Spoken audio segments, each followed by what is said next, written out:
আজ বিকেলে দেখা করবে তো?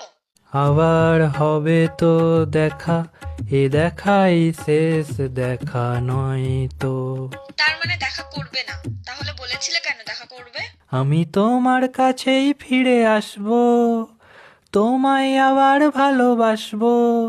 এটা শ্যামল মিত্রের সেই কালজয়ী গান তো? তুই এত পুরানো গান শুনিস? আমি তোমার ছেলে হতে পারি বাবা, কিন্তু গান শোনার দিক থেকে আমি তোমার থেকে কম কিছু না।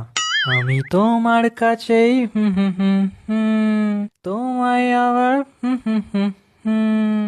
রাখো তোমার ভালোবাসা। এমনিতেই কাল রাতে আমায় গুড নাইট না বলে ঘুমিয়ে পড়েছিলে, মনে আছে? প্রাণ চাই চক্ষু না চাই। মরি একই তোর দুস্তর লজ্জা। চুপ করো তো, 22 বছর ধরে কানমাতার লজ্জা খেয়ে আজ আবার লজ্জা দেখাচ্ছে। উফ, আবার সবকিছুতে তোমার বাড়াবাড়ি, যেমন বাপ তেমন বেটা। উফ, আমাকে তোমাদের মাঝে টানছো কেন?